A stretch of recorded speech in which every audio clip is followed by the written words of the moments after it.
everybody, welcome to another video by Liminal Spaces.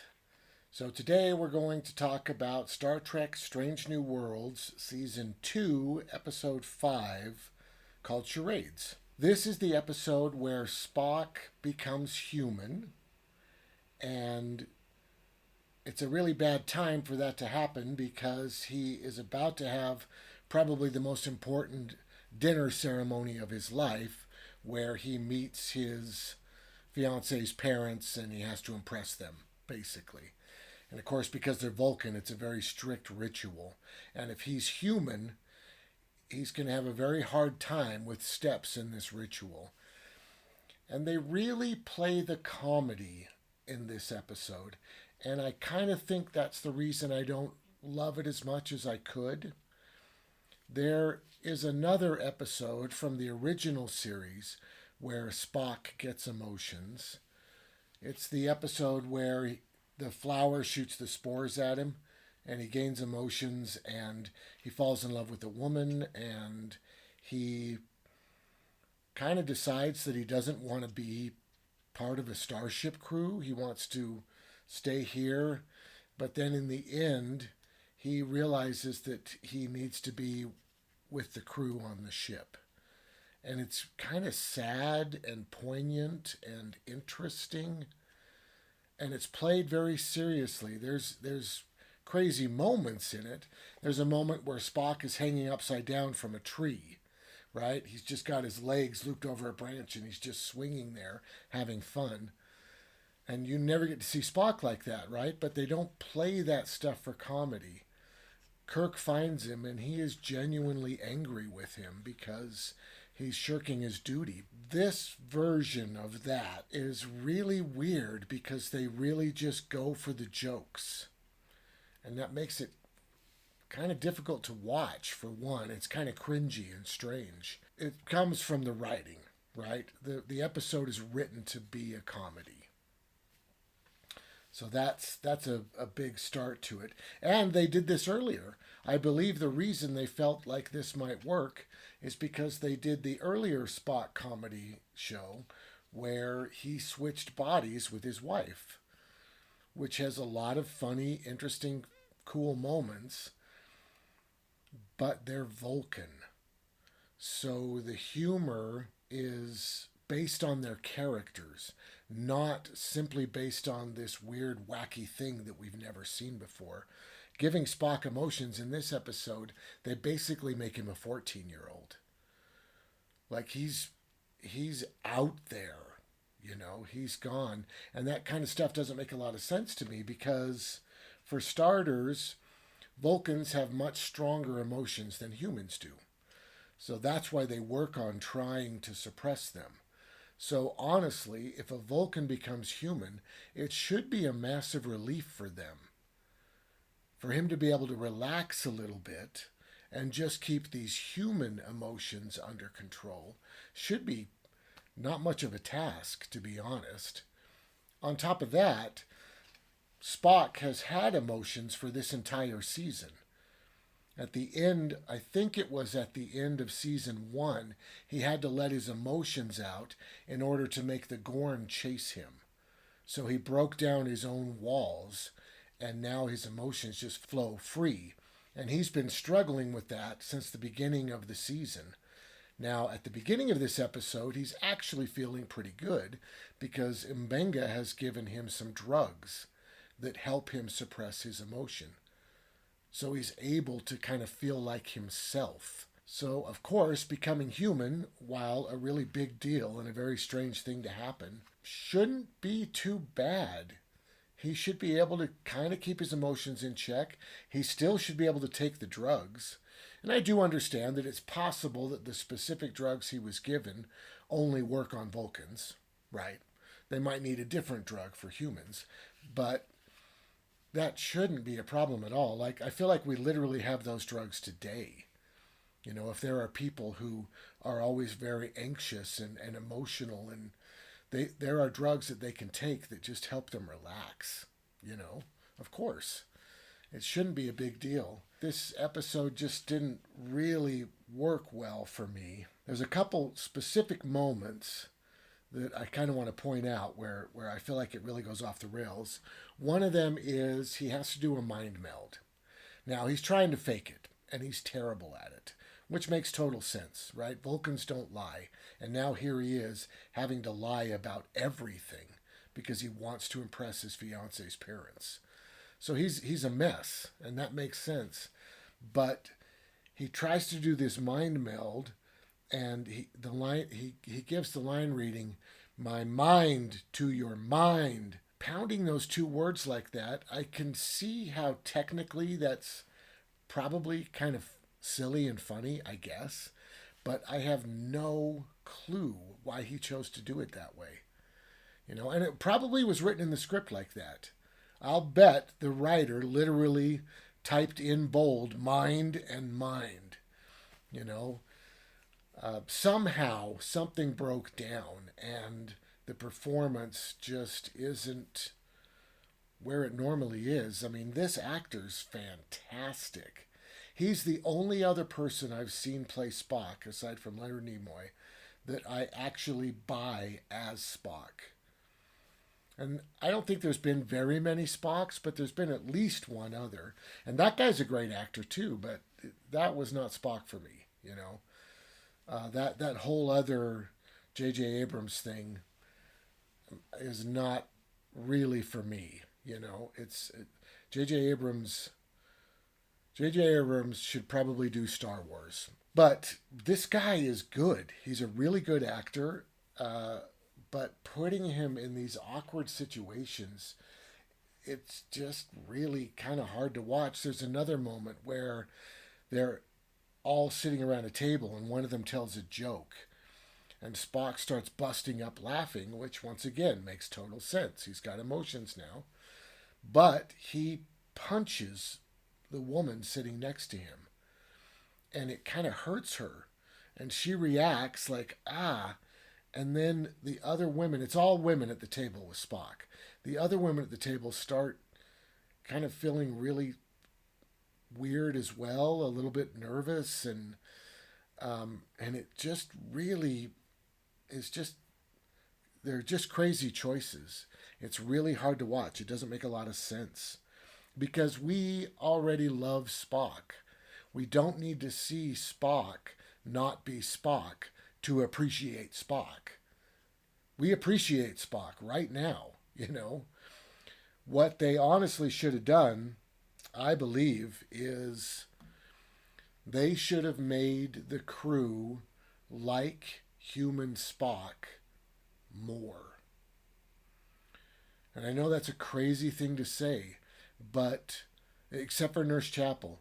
If Nurse Chapel and Spock felt that Spock needed to be Spock and everybody else was kind of disappointed by that, but of course support him, that would have been a lot more poignant and interesting to watch than Spock turning into a 14-year-old. I feel like that would have been a better choice. I don't know how good the episode would have actually been, but I honestly believe it would have been better than what we had. There's a wonderful deleted scene, which I think I feel like this is as extreme as the comedy ever should have gotten, is this deleted scene. And I feel like they cut it because they thought it was the least funny, even though I think with the subtleness of it, I think it might be the most funny of them. There's a part where Una offers Spock a stick of gum. And apparently Vulcans have never heard of gum, which is a little bit weird. But, okay, fine. So she explains, you just chew it, you don't swallow it. And he's chewing it. He's like, oh, this is kind of good. And then he notices that on the bar, there's this bowl of nuts. So he grabs a handful of nuts, and he says, I wonder if this tastes better with nuts. And he throws it in his mouth, and she doesn't have time to say, no, don't. Right? So she tries to stop him, but he gets all these nuts in there, and then he's chewing that. And it's really neat because he doesn't flip out. Right? I feel like he's kind of being Vulcan in the moment. He's like, wow, this does not taste good. But he's still chewing it, He's not overreacting about it.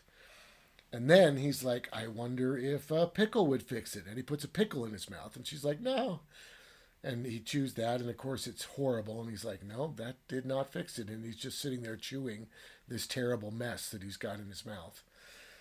And I thought that was super funny. Just a really wonderful, neat scene in the deleted scenes on this disc. Which, by the way, if you don't have it, you should pick it up because the extra stuff is really cool. But I feel like that's as far as they ever should have gone with the comedy. That definitely should have replaced the joke scene where he punches number one and hurts her, you know? That I think that would have played a little bit better, and it would have made Spock, human Spock, more likable for everybody instead of just this crazy, awkward mess that he is. I just want to go into a couple cool things that occurred in the episode because it is a good episode. Of course, the heart is through the roof, and the episode does get serious. And when it gets serious, it's great. It's typical woke Star Trek, right? With him confronting his mother-in-law about being so racist and prejudiced and all that kind of stuff. It's really wonderful when it's taking itself seriously. But one cool part of it is Mbenga is in the elevator with Nurse Chapel, and Spock gets on the elevator, and Spock does not look at them. He's on his drugs. He's feeling good. And Nurse Chapel kind of peers over at him, but he's basically just ignoring her. And then they reach his floor, the elevator opens, and he gets off. And Mbenga has this excellent look. He looks over at Nurse Chapel, and then he just looks back like, what is wrong with that guy? And it's so perfect. It plays so brilliantly. His internal monologue is so strong that you know exactly what he's thinking when he looks back. It's just, it's brilliant. It plays really, really well. And of course, he's in Dune. I'd forgotten that he was in Dune until we went and saw Dune 2. He's the Fremen that Paul has to kill at the end of Dune 1. He has a tiny moment in Dune 2, but I don't know if they brought him back to film that. That may have simply been just leftover material from the first time they were filming. But he's great. He's great in Dune. He's really good in Dune, and he's great in this show, of course. So Spock's mother is played by Mia Kirshner. I don't know anything about her as an actress. She is very successful. She's been in tons of shows. I haven't seen any of them, but she's great in this. Of course, she's in Discovery as Spock's mom, so I've seen her before, and now she's in this episode as Spock's mom. And she's really good because she plays everything seriously. Because you can play comedic bits seriously, or you can play them as comedy, right? You get to choose whether or not you have baloney in your shoes, as Steve Martin would put it. So if you're playing the comedy, it's going to be a little more amped up. It's going to be a little bit lighter and faster, and it's going to be funnier. But if you're playing it as serious, it's still going to be humorous. There's a great moment where she first sees Spock when she arrives on the ship, and he has this beanie on. I think it's called a beanie. You know, one of those weird winter hats that are just like a sock or something. You just put it on. And it's covering the tips of his ears, of course, because he's now human and he doesn't have pointy ears. So he's covered his ears. He walks in and she's like, what's with the hat? Because it's very un-Spock. And of course they have to explain, oh no, it's part of the uniform and sometimes we wear them. And Pike's excellent in this, by the way. He really does an excellent job of looking like he's trying to stay out of the way. It's great the way he plays all of these scenes. Just excellent, excellent work. But Pike's like, I wear them sometimes, you know, just excellent. But she plays it all very seriously. So the humor in the lines can really kind of come through. The humor in the situation comes through as opposed to the wacky choices that the actors are making. And this doesn't just fall on the actors. Like I've said, it's the writing, you know, and it's also the director. The director was clearly on board with making this a silly comedy. You know what I mean? Nobody's really to blame because they're going to try different things. I've just slowly realized that this show feels comfortable with making episodes that are pretty dang funny most of the time, but have some serious moments. And I really don't like that much humor in science fiction. Every once in a while is just fine.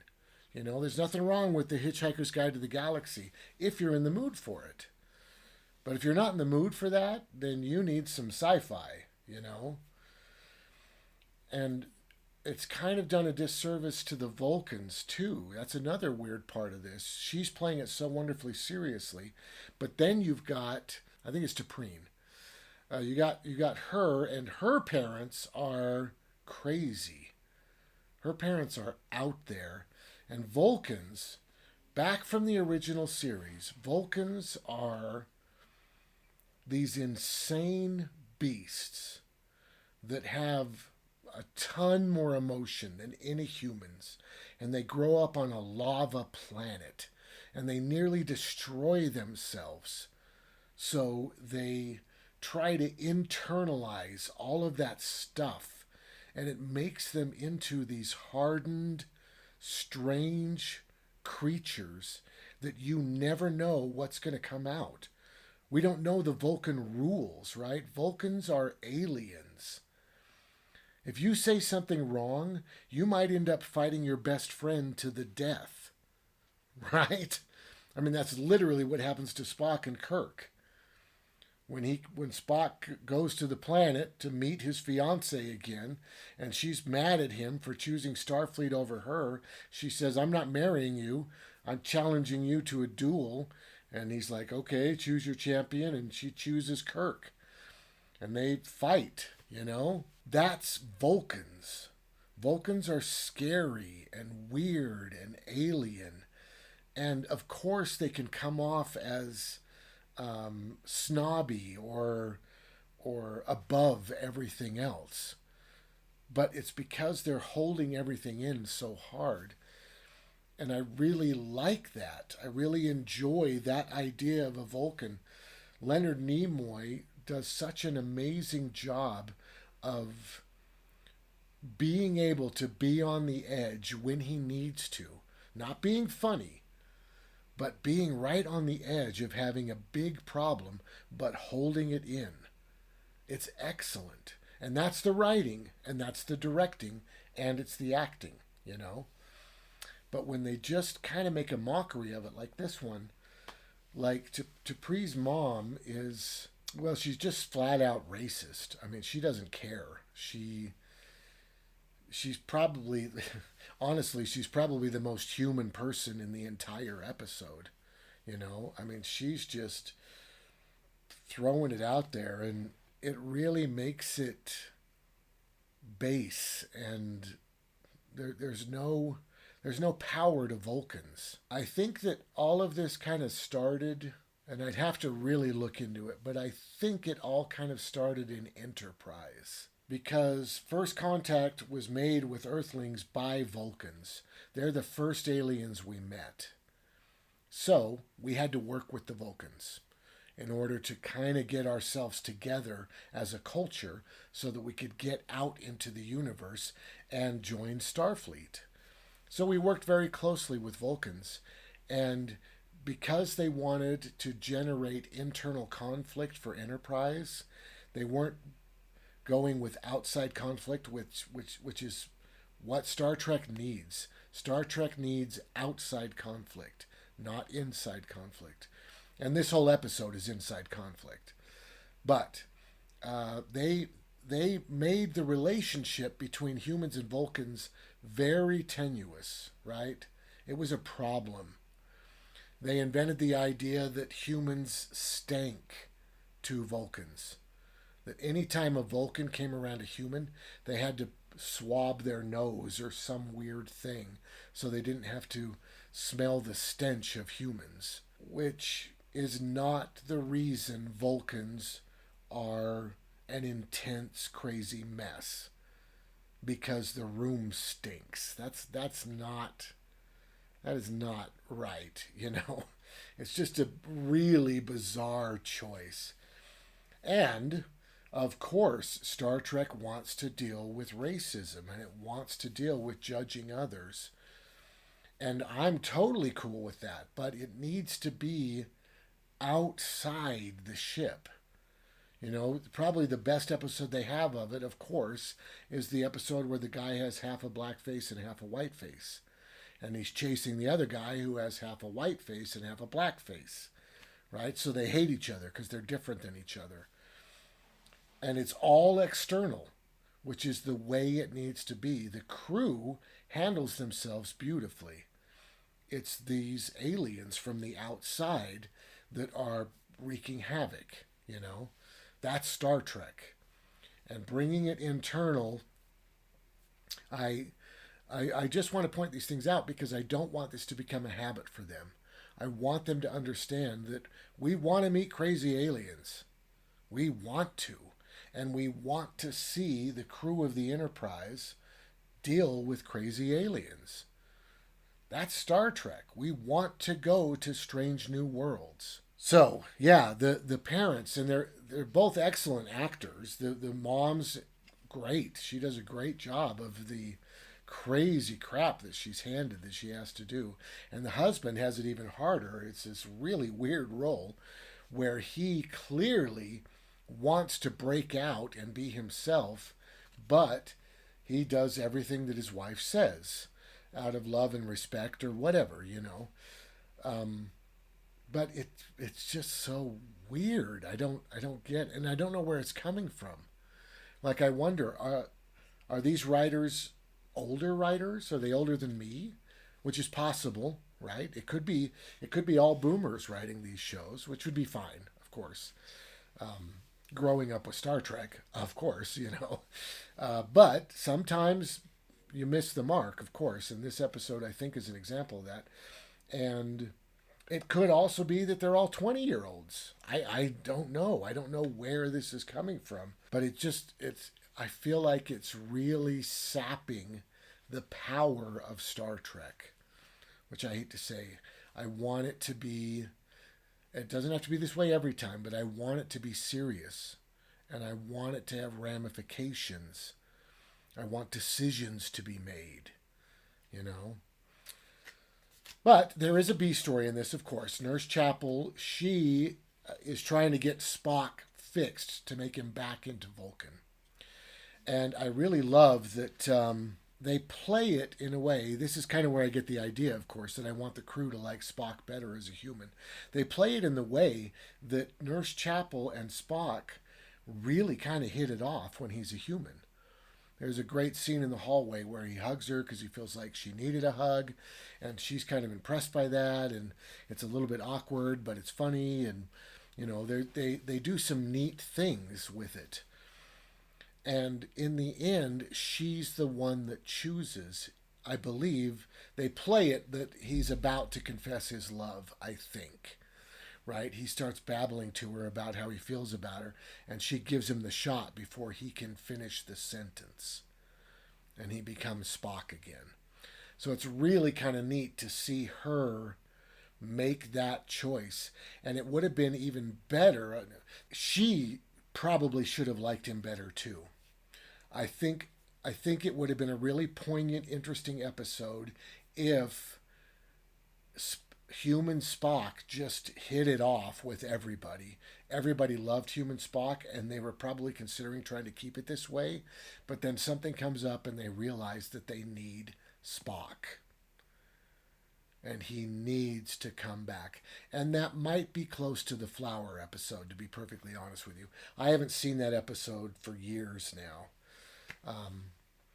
I've got to watch it. I'm sure we're going to do more about older Star Trek further in the future of the channel.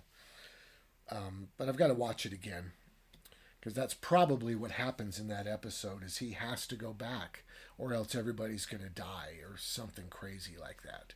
You know, I wish they could have done something like that that was a little more poignant. There's a really funny moment where they're in a little shuttle, And they have to do this crazy maneuver. And of course, they have the pilot there, Ortega's with them, and she's flying. And she says, "Hang on to your butts," before they go into the vortex or whatever, which I thought was a really cool kind of callback to Jurassic Park, I believe.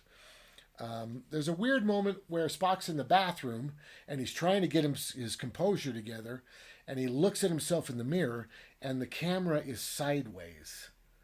The entire scene is sideways. And then as he walks towards the camera, as he walks towards the mirror, which is the camera, it tips up. And I thought that was a really bold, interesting choice. But if you're going to make those kind of choices, I feel like you need to establish it early on and kind of run it all the way through, of course. That kind of stuck out because it's really the only time that it happened. And one last weird little thing is the editing at the end is really bizarre. So the dinner ends, Spock confesses that he's a human, and she approved of him even though he was human, so she should check herself or whatever.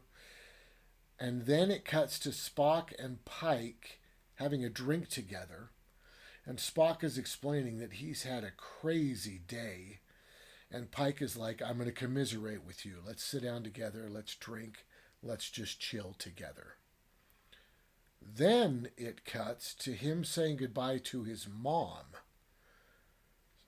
So apparently he was hanging out with Pike for a while, and then he went to say goodbye to his mom, which is weird. Maybe she had other obligations on board the ship. I don't know. But he goes and does that. He says goodbye to Mom, and she leaves. Then he goes to spend time with his fiancée, which once again, now we're even later. That's really crazy that much time passed before that occurred. And then finally, he's in his quarters and he can meet with Nurse Chapel. So I felt like that editing was really bizarre. I feel like they should have just flipped the whole thing. The minute that dinner was over, he should have said goodbye to his mom, hung out with his fiancée, and then went to visit the captain to commiserate together. You know? I think they got it just completely backwards. I'm not sure. That was really weird. So, overall, heart for this episode, of course, is a 10. There's a wonderful moment where Spock confesses his love to Nurse Chapel, and she's totally is up for it, and they kiss, and there's just a lot of warm fuzziness in this episode once you get away from the comedy a little bit. But the awe of space is just not there at all. In fact, they've actually taken some away from the Vulcans, I feel like. So that's got to be a 0. It's just not there. Science, there is this race of aliens. This is a first contact episode. They talk to these aliens. The aliens have rebuilt Spock because Spock gets messed up in the shuttle accident bad. They rebuild Spock based on Nurse Chapel. They use her basic setup of DNA to recreate Spock. And that's why Spock is human. So there is some science here. I do like that weird stuff. And then she has to go back to them to have them fix Spock correctly. I don't like the weird call center attitude that the aliens have. Like, it's too late for that. You've passed the expiration point or whatever is going on. And they hang up or whatever. But, yeah, there is science. I guess I'll give this a 7 for science. Philosophy, of course, we've got the woke stuff, which you just expect and demand from Star Trek. It's great. So I'd probably give that like a 6. So I'm going to give this episode a 23. 23 out of 40. Not great.